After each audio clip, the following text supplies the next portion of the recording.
All right, Yellow Rose.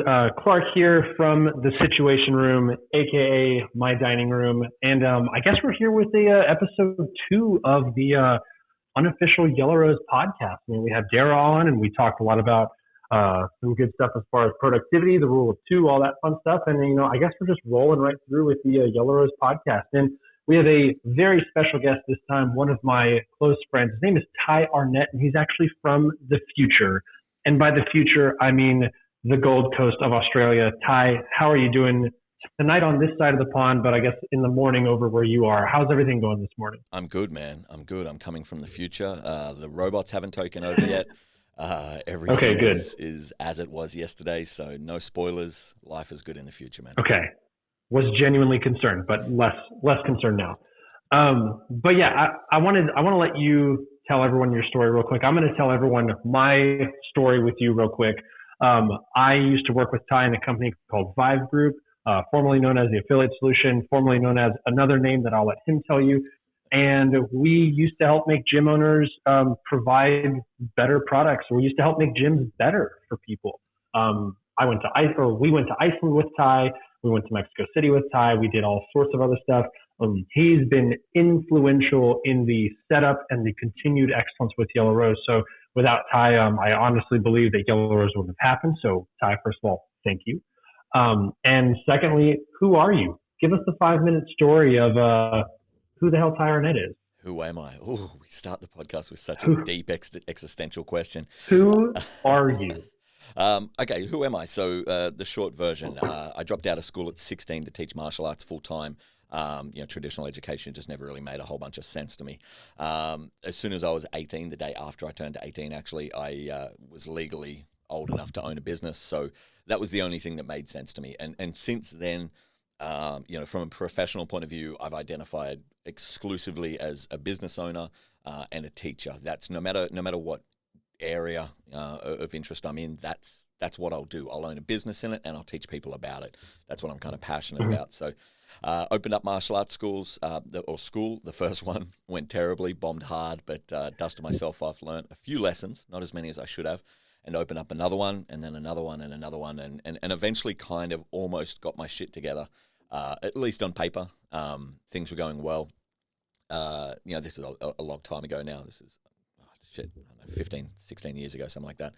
And then, as a young guy I thought it was cool to work, 60 hours a week, 80 hours a week, really burn the candle at both ends and eventually burnt out a bunch of times. And the final burnout was a real snap. I woke up one morning, I hated what I was doing. I despised my members, my students, for even daring to show up to class and make me do this thing that I no longer loved. And that day, I sold all of the shares in the martial arts studios that I owned. I walked into an Army recruiting office and joined the Army that day. This is back in the good old days where you could basically run away to the Army. And my girlfriend at the time, who's my wife now, was very gracious when I got home and she asked, how was your day? And I told her and she just said, cool, do we need to move? So bless her. I chose well there. Wow. Shout out to Alicia. Big time. She's a rock star, man. From there, joined the Army, had a great time. And, but after 4.5 years, realized that I needed to start a family and, that business itch was just too much. To be honest, I was running businesses while I was in the Army. Which I don't know if you're actually allowed to do, but I always had a side hustle of some sort in the Army, and so I got out after 4.5 years, and the obvious thing to do, I'd fallen in love at this stage with CrossFit after it had kicked my ass and beaten up my ego a bunch, and so I decided to open a CrossFit gym. This is back in 2010, and back in the early days, and to be honest, I found it quite easy. I'd learnt the hard lessons. I'd made most of the mistakes I was ever going to make with the martial arts schools. So we grew really fast. And then I invested in another gym that wasn't doing so well, and we grew that and kind of repeated the cycle over a few times. And life was good. But I saw a whole bunch of boxers around me not doing so great. And it upset me, but I had to kind of, keep to myself kind of mentality. If someone didn't ask for help, I wasn't going to overtly go and tell them what to do until one of my good buddies who owned a gym got divorced, and the prime reason, a lot of reasons I'm sure, but the prime reason was because of the stress that their failing gym was putting on their relationship. So I decided I kind of had a responsibility to share a little bit of what I knew with people. So I started helping friends, and then helped their friends, and started charging. And all of a sudden, overnight, it became a business. I had to come up with a name. And as you alluded to before, the original name, my panic name, was Atomic Solution. Oh, it's so good. No sense. My favorite name ever. Makes no sense whatsoever. So that only None. lasted a couple of weeks, and then I kind of came to my senses and called it Affiliate Solution, which lasted another 5 or 6 years. But eventually that became Vive Group, and that was the start of the most insane 7 years of my life.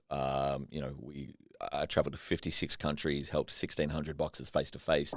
We did nearly 100 seminars. I got to work with just the most amazing team of, yourself, Vakey, Dara, Devon, Naj. Man, we had some crazy times. We got to travel together.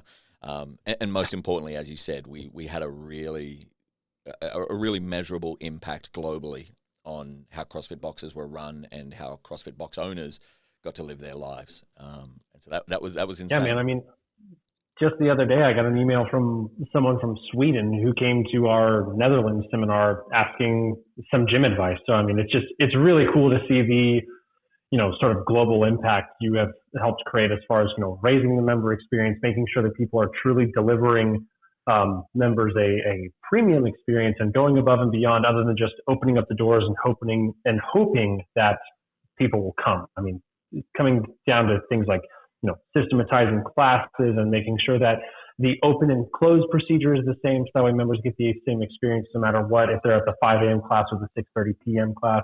That kind of stuff is just, it's almost sad that you had to create that business, but at the same time, it's really good that you did, because you've helped out a ton of people, ourselves included. Like I said before, I'm pretty sure Yellow Rose wouldn't have happened without you. So again, thank you for all that.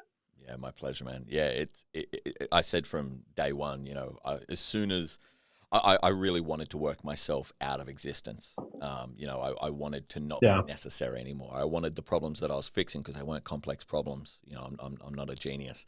And it all, this is important to know, because we're talking to your members right now, not to other box owners, that it was all member centric. Yep. It was all based, the core of it was around creating a community, a culture, and an experience for the members. It wasn't about how do we make the most money. It wasn't about how do we get the most members. No. The core of it was around the member experience, and they're the boxers that we see, strive and survive, especially in hard times like this. So yeah, man, that was insane. That was an insane 7 years. It kind of went through in a blink of an eye, and I came out the other end of it, 6 months ago or so, and just realized that I felt like I'd done it. Everything I was saying, I'd said a million times. I was saying it to the same people. There's only so many box owners around the world, and there was just no passion anymore. I felt like I was, putting in the retention CD and just pressing play, and I could teach a whole seminar and at the same time think about what I was going to grab for dinner that night, and I didn't like that. I still enjoyed what I did, but it just wasn't fulfilling, and there wasn't that passion, that jump out of bed on a Monday morning, ready to kick people in the throat passion. And so our good friend Vakey kind of, we sat down and he questioned me, well, what does make you feel that way? What does get you excited? And my answer was anytime I have a camera in my hands. And, I've been just through necessity, I've been a keen videographer and photographer for, the last decade. And so within a 30-minute discussion, the decision was made to shut down this massive, successful, profitable business that I'd been doing for the last 7 years that had consumed my life, and to go into the highly lucrative market of being a photographer. It was scary as hell, man. I'm not going to lie, it was the scariest decision I've ever made. But it was also one of the easiest decisions I've ever made. So that's where I am today. I'm sitting in. Yeah. I mean, I think that it's always scary doing something that is, different than what you're used to do. But also at the same time, like, this is going to sound so cliche, and we're only 10 minutes into this, and this is like way too early to start being so cliche, but like, you really do only have one time here. Yeah. And so if you want to do something, you might as well do it, even if it flops on its face. Like your multiple martial arts school, like our second Yellow Rose gym that bombed miserably. there's only so long you have here, so you might as well try something. 100%. Yeah, for sure, man. It's You know, Ugh. and also it's about being, realistic about the risk assessment. What's the worst Totally. that could happen? Now, to be fair, I made the decision and kind of went public, I guess, about 3 months ago with the decision to switch to being, I still don't know what I am, a photographer, videographer, creative director. I don't know. I'm just a dude who has a camera and does some things with it sometimes. You've got a great beard though, Yeah, so you got thank that you. going for you. Thank you. Appreciate it. Yep. You're too kind. hmm If hmm you could see underneath the hmm beard, I'd be blushing right now. But Oh well, there you go. now, to be fair, my risk assessment when I decided to switch from being a business coach to a photographer did not include, well, what happens if there's a worldwide pandemic? So the curve, Yeah. the taking the leap was very much based on a lot of knowns, and now we've been thrown some unknowns, which I guess is why we're talking today, because how you react in these times if you can create a successful business or a successful life, or have success with your own mental health or personal well-being during times of plenty, so fucking what? Who cares? So you should. Right. It's not that hard. Yeah. Obviously. It's times like this that we really get to separate and see, whether it's in business or whether it's in life or whether it's in your ability to, maintain your stoicism and your drive and your optimism and adaptability. This is when we really see what people are made of, and how we react. Yeah, man. To I mean, like, big. yeah, totally. I mean, I was telling Rachel this the other day. I've just dead tired. Dragging myself into bed after answering emails all day and filming videos and editing videos. And I was just saying, wow, I don't think I've worked this hard since we started Yellow Rose. We're trying to build this whole thing just because right now we're trying to continue to generate value and give value and make sure that people are, still seeing their money's worth for Yellow Rose. Whereas, on the private, affiliate owners forum on Facebook, I'm looking at some of these gym owners that are saying like, oh, I'm so glad for this vacation coming up that I don't have to go to the gym. And I'm just like, what like, sell your gym immediately. Yeah. Get rid of your gym. Yeah. You don't want this. Your members deserve better. Yeah. So it's just, it's one of those situations where I'm like, this is really going to show people, like what businesses really want to stay open and which other ones are kind of been looking for this sort of nudge to kind of change career paths. And there's nothing wrong with that. Like if people want to change something and do something else, I mean, 6 months ago, you changed career paths. That's right. Totally fine. But this whole, COVID-19 thing is really just sort of that push to get people to do either double down and go harder than they ever have before, or pivot and go a different direction. 100%. Yeah. Yeah, you're right. There's a lot of people that I'm seeing on Facebook, and I generally stay off it unless someone tags me. But the reactions I'm seeing in general, there's going to be a lot of really cheap rowers on Facebook Marketplace over the next few months. There's hopefully. Yeah. I'll snag a few. Snag them up, man. Yeah, man. Like, if this is a dressed rehearsal for the zombie apocalypse, then it's making it a lot easier to work out who I want on my team. You're seeing a lot of people that are true, reacting like absolute morons and really overdoing this and attaching themselves to the teat of the media and just panicking.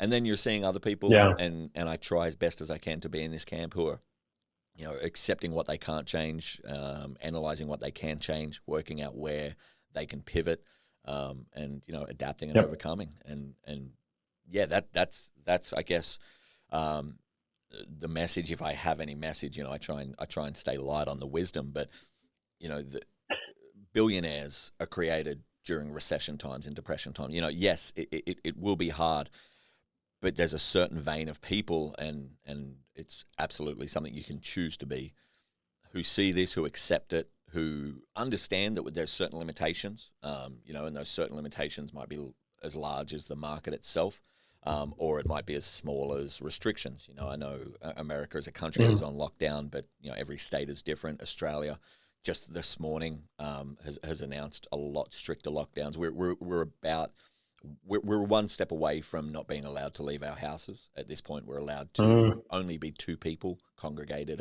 at any one time, which again depends on your business, can kind of mean death. And I'm hearing a lot of people complaining and very few people going, okay, well, what is the solution? And if you're what are you going to do about it? Exactly. Yeah. You okay. No. Shit's hit the fan.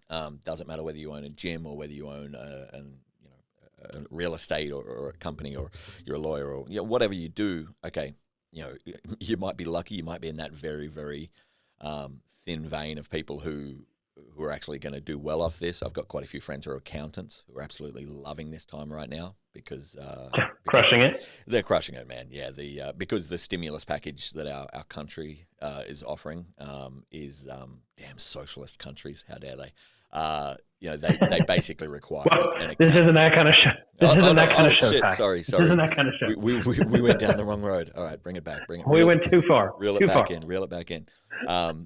But yeah, so the point is, there's certain things that we can't control, and there's a few things that we can. And so, what are those things? How do you pivot? How do you move? If you're really lucky, I'm a big believer in this. If you're in a position where you can afford to wait this out, right? If you're in a position where you've got enough in the bank to wait this out, your business isn't going to completely die. The situation is not dire for you. I'm jealous of those people in the sense that this is an amazing opportunity to reset, to reconnect with your family, to dig up the garden and dig up the backyard and plant that garden that you wanted to for years. Like whatever it is, this is a really great opportunity for those people. But if you're not in that position, and I'm certainly not, when I decided to switch businesses, we dumped every cent that we had into this new business, into the studio and the equipment and all that kind of stuff. Again, our risk evaluation didn't include pandemics. We have to pivot. Naturally. Last week, I again, like you said, I haven't worked that hard in a lot of years. I launched the first of 2 businesses that I'll launch. I looked at the market and I said, okay, what's my skill set? No one wants photography right now. I'm not doing business coaching, and even if I was, there's no gyms to business coach right now.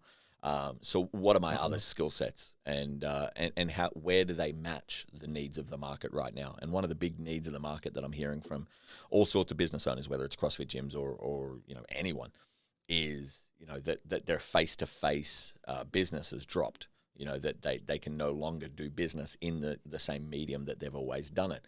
And as you know, one of the things that I've done quite a few times successfully is online courses. And online courses used to be kind of a Udemy or Skillshare $20, $25 course, but now we're seeing the rise of premium courses that are $500 to $15,000. And so, I identified that, hey, I've got the skill set to help people identify their body of knowledge, to break it down into, the learning outcomes that people will pay the most for, to take that and turn it into content, into video lessons and worksheets, and then upload that and then market it and sell it. And right now, we're seeing a big uptake in online learning just in the last few weeks. And it makes sense. People are at home and whether it's a hobby, they want to get better at hula hooping or something like that, or whether it's their business and they realize that they need some help in these times.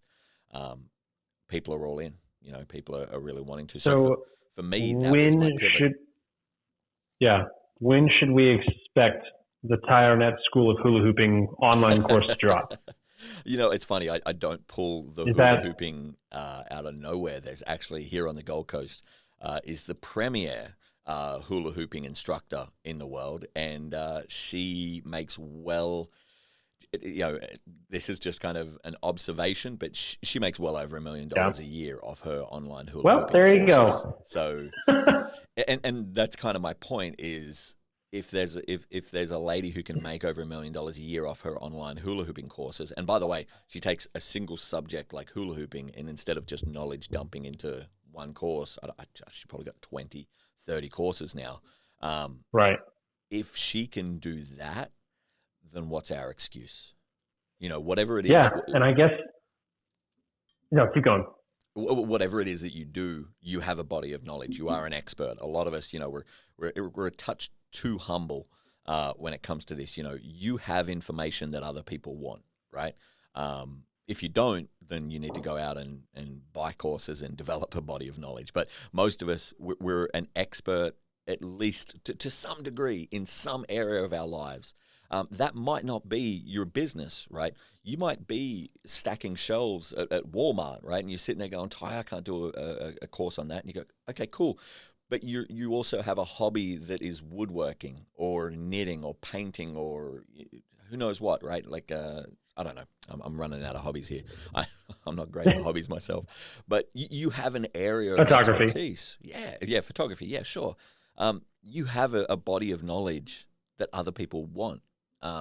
And look, if you're but I'm only intermediate level. Cool. Beginners will love listening to you, right? Because you know more than them, and you were just them a couple of months ago. Like there's a great quote, and I'm going to ruin it here. So I'm going to just butcher it, but it's something to the effect of if you've only read. See, I told you I'd butcher it. If you've only read one chapter more than somebody else, you have a story to tell them. Something like that, right? And the point is you don't have to be a world expert in something to be able to pass on some knowledge. You've just got to know just a little bit more than what everyone else knows, and understand what it is that they're willing to pay for. What are the learning outcomes? Not what do you know, but what are people willing to pay to learn? Anyway, so I went down that rabbit hole. So for me, that was my pivot. That was my first of 2 or 3 pivots. And again, building courses for other people is not something that I planned on. It's not something that I woke up one morning and went, this is what I want to do with the rest of my life. But it's a skill set that I have. It's a gap in the market. At the end, once this kind of COVID nonsense blows over, maybe it's something that I keep going. Maybe it's something that is short-term pivot, so that my family and I can survive, and so that we can help other people survive as well. Until we can get back to doing what we love, but who knows? But the point is, if we look at it from, instead of this self-pity angle of woe is me, I've lost my job, I don't have any clients, this has all happened to me. Instead, look at the situation, look at the opportunities within the situation, look at your skill set, your body of knowledge, what you can do for people. Maybe you go back to cutting lawns. Maybe, who knows? There's an angle there somewhere. And I'm very much I'd like to say I'm an optimist, but I'm a pragmatist. At the end of the day, if it doesn't work, you'll be able to put your head on the pillow and look your family in the eye and say, I tried. I didn't just sit at home binge watching Netflix. I had to go. I really now there's the reason I say I'm a pragmatist is because there's another part of me that to myself each day I say, at least I'm trying. I'm pivoting and I'm doing my best. And there's a part of me that goes, well, your best is no good if it doesn't work and your family has to starve. but that's kind of the optimist and the pragmatist within me kind of fighting their own little internal battle. But the point is optimism creates opportunities. Don't just sit here and accept the situation as it is.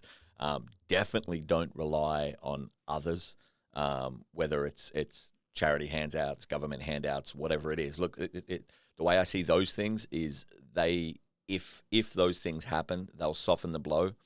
But at the end of the day, you are responsible for you. You are responsible for your family. No one's going to hand this to you on a silver platter. You have to get out there and you have to pivot. You have to adapt and overcome. Absolutely. And I think that, one of my favorite quotes, I don't know who has actually said it, but, the whole, no one's coming to save you thing, I think is really powerful. You have to, create your own destiny or do whatever you need to do to get there. If you want to take this opportunity to leave this job and start a new one or whatever the case may be, this is the time to do it. Now, with this whole, I made up that really nice Canva graphic with you, and it says optimism creates opportunities, action beats anxiety. I think we should, I know you already said that a little bit, but I think we should speak a little more to the whole optimism creates opportunities thing. What, I know you say you're a pragmatist, but what, what do you think the power of being optimistic in these times can truly be for you? What is optimism to you during these times of uncertainty? It's a lens that allows you to see things that you wouldn't otherwise see. It's like going fishing and not having polarized glasses. All you're going to see is the glare off the water. All of those opportunities lying under the water, all those fish, you're going to miss them. You're throwing a pair of over here. We've got this great brand, Fuglies. I love it. You can kind of work out what Fugly stands for. But you throw on a pair of your Fugly polarized glasses, and now you can see the fish. You can see through the glare, and you can see the opportunity. And when I see people that are sitting at home moping and complaining, or I'll be honest, the people that piss me off more are the people who think that the right use of their time right now is to sit on Instagram, Facebook, Twitter, and motivate everybody else. And do nothing but share nonsense memes with bullshit sayings that have no actual value to anybody, and they sit there going, I'm doing a thing. No, you're not. You're sitting on your ass. You can't you can't feed your family and pay your rent with likes, comments, and shares. So for me, optimism is purely just a state of mind that allows you to see the opportunities that are in front of you. The big one for me is action beats anxiety. Totally. I mean, I think right now everyone is sort of anxious and uncertain, and what's going on. So, what action beats anxiety? What does that mean to you?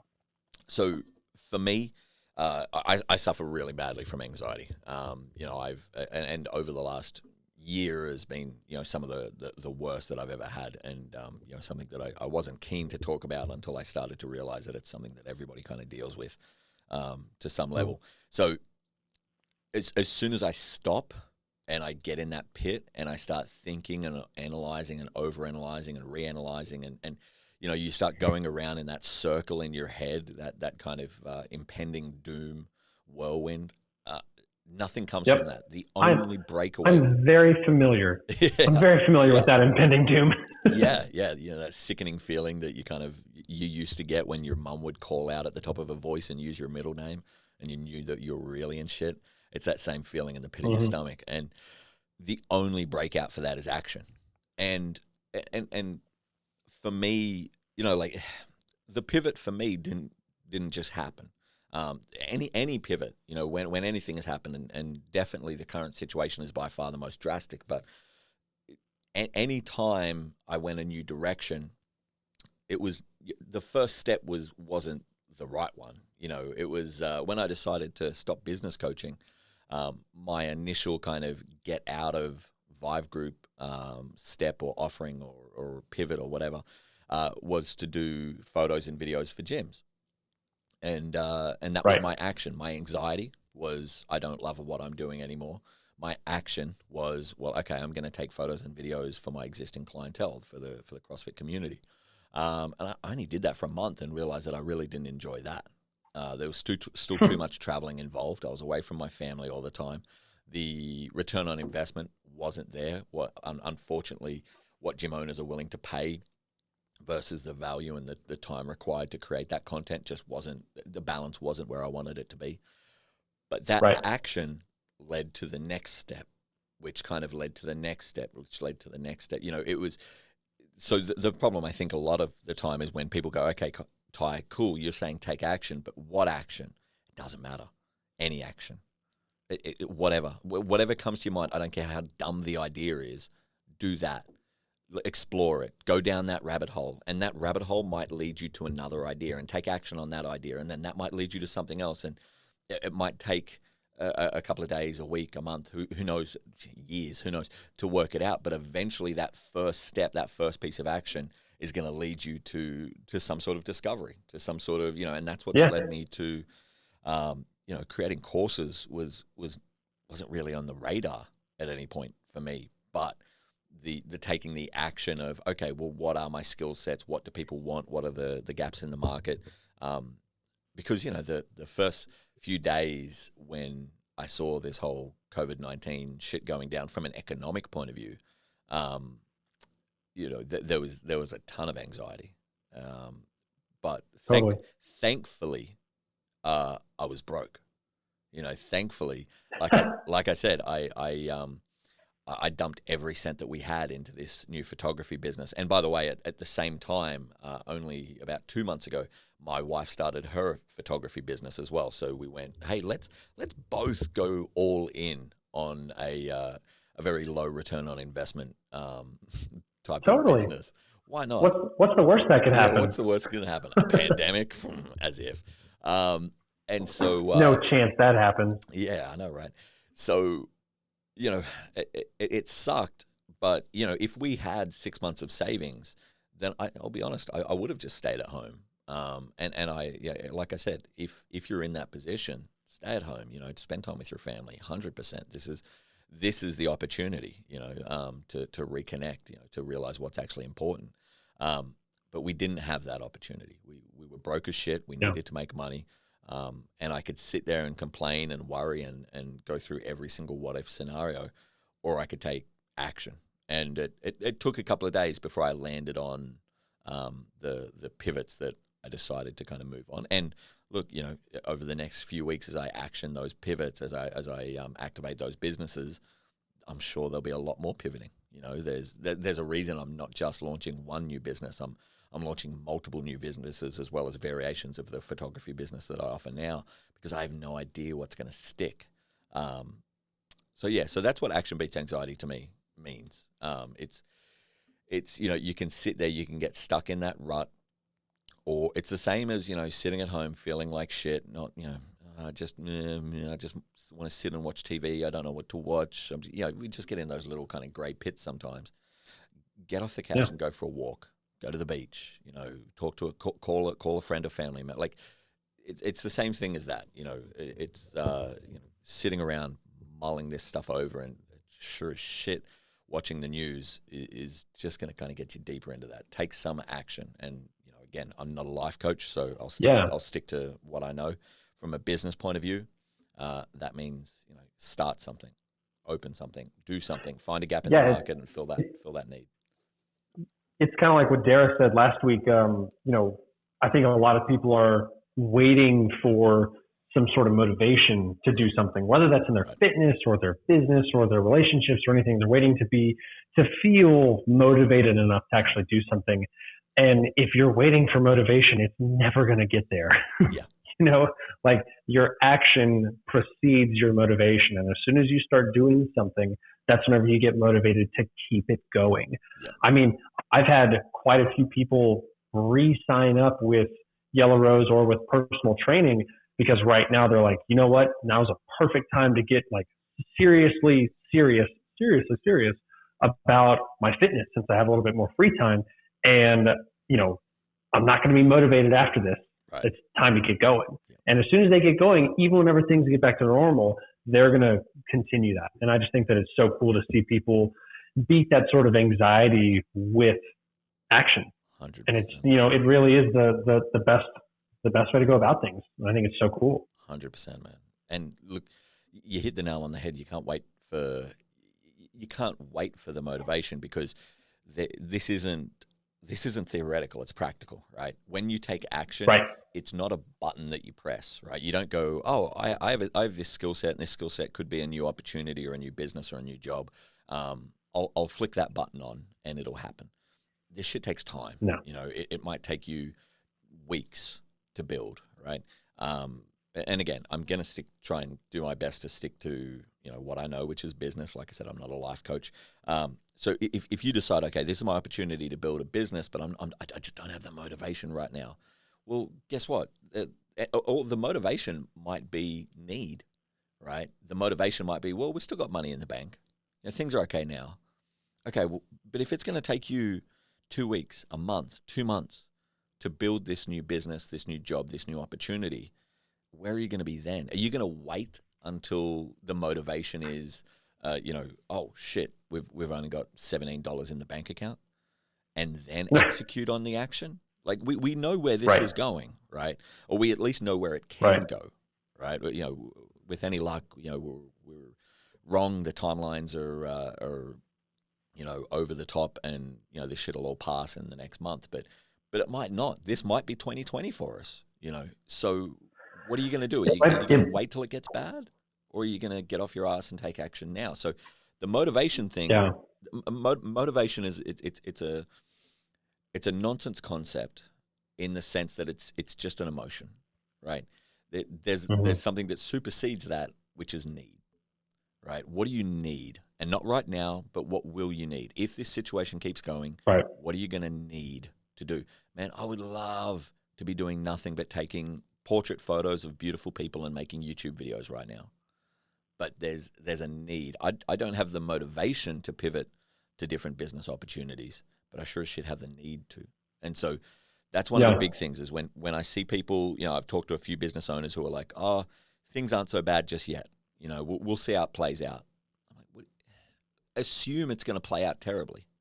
Assume, because worst case scenario is you took this time where you were doing nothing anyway, you filled it with action, and then, we discovered that there was this button that we could press that would restore the economy, and this is the magical pill that stops COVID, and everything goes back to normal, by Easter, magically. Okay, cool. Well, instead of watching a bunch of Netflix or sitting around feeling sorry for yourself, you feel better because you took action and you maybe started to discover a few things that you wouldn't have been forced to discover, whether that's business opportunities or whether that's spending time with family and friends or whatever it is. So, I don't like the idea of people waiting for motivation. Be realistic. Look at your needs. Look at the situation and the potential situation, and then get to work. Take action. Yeah, and I think, for our members listening at home, Tye and I are obviously very entrepreneurial minded. That's what we do. We always look at other ways to create businesses or do something of the like. But there's tons of different things that you can take action on right now that has nothing to do with business. This could be something that you've always wanted to do, and then now all of a sudden you have time. I mean, just take some of the hobbies that Tye listed earlier. Let's say you really want to start painting again, or you want to start painting in general. Well, there's a million different painting tutorials on YouTube. You've got some time now. Let's get after it. I mean, any sort of like optimism, looking at this whole thing as like, okay, cool. Now I have some more time to actually get after this hobby, or now I have some more time to create, or now I have whatever the case may be. You've got the opportunity now. And if you've ever been anxious about it before, well, let's take some action. Let's get after it. I mean, I know I've heard a few people say already, they've reached out to me and they said, hey, this has been a really cool time for me to finally start my morning meditations, because I feel like now, instead of waking up and feeling like I have to do so much before I get out the door, now I can sort of wake up, relax a bit, and do my 10 minutes of meditation. And all of a sudden, it's now going to soon become a ingrained habit that whenever we do go back to normal, meditation is now a part of who you are and a part of what you do. Exactly. And this doesn't necessarily have to be something where you're like, I'm trying to find holes in the marketplace. This could be something where I'm trying to find holes in my life. Yep. And now I'm going to try and fill those holes in with these new opportunities that are coming out of this whole COVID-19 thing. Absolutely.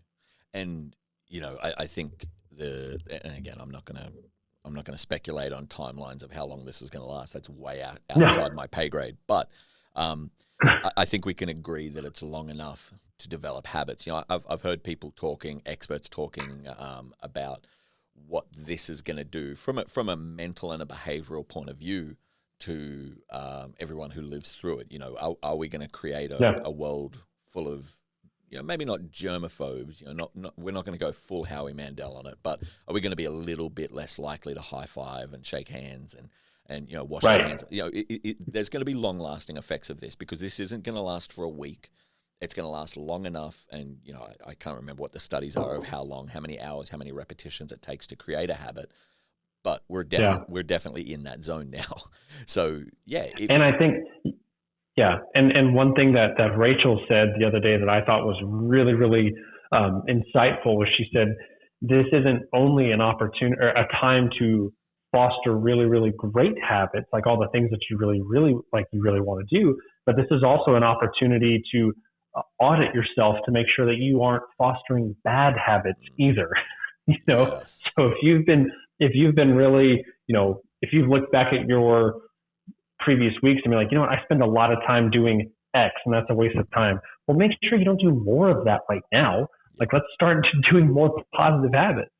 If we want to talk about bad habits, man, let's use this as an opportunity to educate ourselves on media and on social media and on fact checking and on not, I'll be honest, man. I'm the first, and you've definitely seen grumpy Tye many times. I can Not you. I know. I'm a salty guy, right? I'm the first. If someone's being a dickhead, Yeah. I'm the first to be like, look at this dickhead, right? And that's how I thought this was all going to play out. I thought this was going to be, however long of me sitting here looking at the world going, look at these idiots. Look at how everyone's reacted. But it's done the opposite. And I'm so grateful for it, Yeah. as horrible as the situation is. This has restored my faith in humanity, because the majority of beautiful things that are happening, number one, the majority of people are doing what they're told, right? Very few of these rules are being enforced, right? Very, very rarely are you seeing police going around going, hang on, there's more than 3 people in this group. You're all, it's not actually being enforced, but we're all just following the rules, which, by the way, for Australians is a very rare thing to do, right? We're a country of convicts, and we're lazy. Yeah. And we're just like, Right. whatever. Like, if you tell us not to do this, that we're probably just going to do it just because we can, right? Just because. People are following the rules because they understand their social responsibility. And that means so much to me. To see that means the absolute world to me. They understand that they're putting people at risk who is not themselves, right? Again, very few of us are actually at risk here. What I would like to see when we're talking about bad habits is people take that social responsibility online. Instead of sharing the nonsense, the fear mongering, right? Oh my God, cases have gone up 400% in the last week, without fact checking the fact that, well, testing has gone up 400% as well. The correlation doesn't mean causation, right?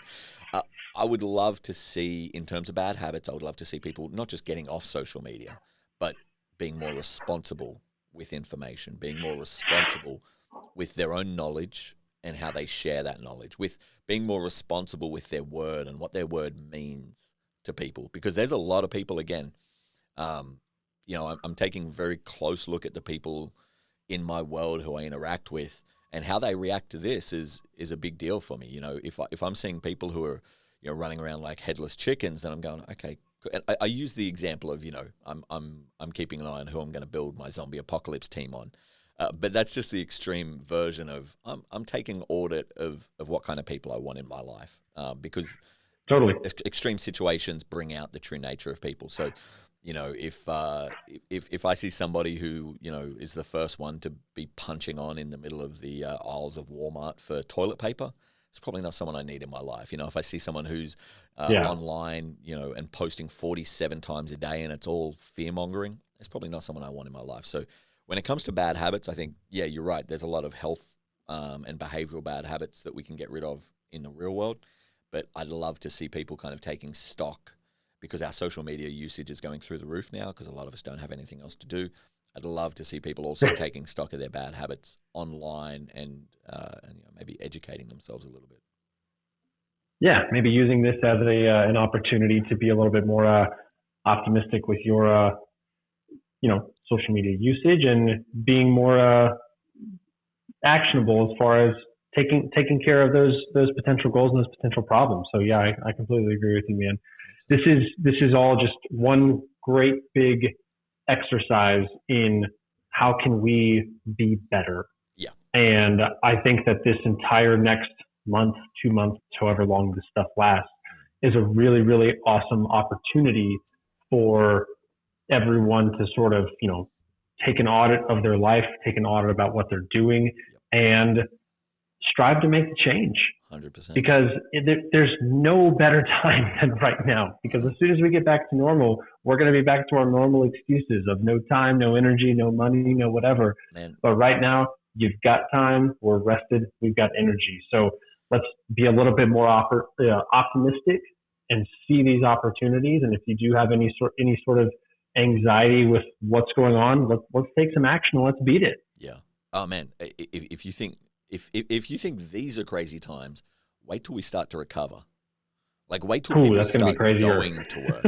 wait till this is going to last long enough that we're going to get used to kind of half empty roads and less traffic. Yeah. We're going to get used to sitting at home and not having to work 12-hour days. We're going to get there is a flip side to this, and when people go, oh man, this is crazy. Yeah, sure, the situation is crazy, but for most of us, the actual reality of the day to day is I don't want to say slow, but shit like this is going to be a lot harder once things start to turn around. One thing again, because we're talking to your members who I'm sure you've got a lot of business owners, but like you said, you and I look at everything through the lens of an entrepreneur. One thing I really would encourage people who are, you have a career, you have a job, you have no interest in owning a business, which is good. Very good idea. If you have no interest in owning a business, definitely don't own a business. That would be a bad idea. It's not all it's not all it's cracked up to be most of the time. No. I tell people all the time, your number one reason for owning a business should be because you want to own a business, not just because I like working out, so I'm going to own a gym. Oh, I really love this, so I'm going to do it. No, you should be passionate about entrepreneurialism before you open a business, primarily. But anyway, if you're sitting there going, cool story, guys, but I work, I have a job, I like my job, I like the 9 to 5, and then going home and seeing my family and switching off and all that kind of stuff. Awesome. When this all comes back around, when things start to calm down again, it's going to be competitive out there, right? It's not going to be a switch that is flipped and all of a sudden all of the businesses open back up and all of them rehire everybody they had before and we all just go back to normal. It's going to be a competitive market for employees out there, right? So very much use this time to upskill. Ask yourself, okay, what is it that I do? What is it that my company does? And what do they need? What makes me more valuable, right? If you're again, we'll stick to the gym world because that's what I know. If you're a coach right now and you're thinking, okay, how do I make myself more valuable? Well, there might be 10 other coaches, right? You don't want it to be a lottery over which one of you gets the 3 jobs that are going to be there when things start to get better. So educate yourself on the other aspects of the business, whether it's retention or marketing or member services or systems or reception or the millions of things, right? Whatever job you're in, this is the time to shine, right? Because when it comes time to go back to work, or you might still be at work now, right? And the layoffs haven't started. The layoffs are coming, right? You need to be the person that has gone, hey, by the way, boss, I did these 3 online courses over the last 2 weeks. I researched this. I thought about this part of our company. I know it's not really my area, but, I had the time. We were down to 20 hours a week because of COVID, or I was working from home, so I had a little bit extra time. And so I took the initiative and I did this. I got better at this. That's the person that when these businesses start to recover and they start to rehire, or when they, decide that they can only have 3 out of their 10 staff, that's what's going to make you stand out. Again, situations like this are going to expose you for who you are. If you're lazy and you're happy doing minimum effort and just kind of cruising by, this is going to expose you as being that person. But if you have initiative, even if you just want to be the person who has initiative, if you are willing to stand out, then this will also expose you as that person. So yeah, I would say I don't know your membership that well, but I'd say the majority of them have jobs over businesses. This is a great time to upskill yourself. This is and again, like I said, there's a ton of places out there, whether it's Udemy, Skillshare, Creative Live for online courses. Reach out and talk to a mentor, talk to someone, higher up in the company and say, hey, what does the company need? What would get me to the next level? What should I do to stand out?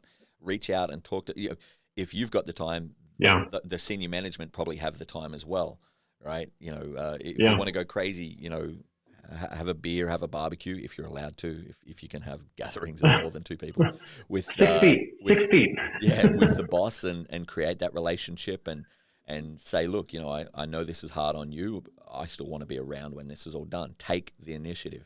If you're feeling anxious about where your position might be when this is all said and done, let's take action on it. Exactly. Yeah.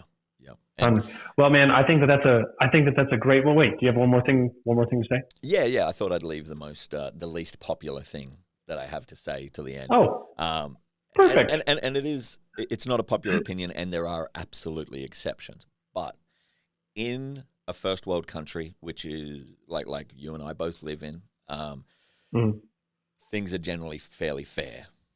Under times of stress, that fairness kind of moves around a little bit, but not so Right. much where this next statement isn't still true. And that is that most people, over the long term, will get what they deserve out of life. And that's not to say that people that get shitty situations deserve that, because that shitty situation is a short-term thing. But over the long-term period, over whether it's this year or the next 5 years or whatever it is, generally, with few exceptions, you'll get what you deserve. And so Right. this is the time to go, well, I deserve success. I deserve to come out the other end of this a better person, whether it's mentally, physically, professionally, whatever. And so, yeah, I really want to give people kind of the audio version of a smack around the head if you're sitting there feeling sorry for yourself, and understand that if you sit at home watching Netflix, eating Cheetos, and think that this is a vacation, you're probably going to get what you deserve. But if you stand up and understand that there are opportunities within this situation to develop yourself personally, professionally, physically, mentally, emotionally, spiritually, whatever, then you most likely also get what you deserve. So, yeah. I mean, what do they say? We are the direct results of the decisions we make every day. Mm-hmm. So 100%. we are the results of our actions. So do you want to actually take action and move forward, or do you want to do nothing and that be your decision and you not be where you want to be? Yeah, 100%. Yeah. Well, Tye, I can't thank you enough for jumping on here and chatting with me and chatting with our members. And I really, really appreciate you. And again, everything that we've done together. And I'm looking forward to seeing all the stuff that you do before. If people want to follow you, where should they follow you? I know you said you don't do Facebook very much. I know you're more up on Instagram. So where should they follow you? Yeah, just check me out at Tye Arnett, TyeArnett on Instagram.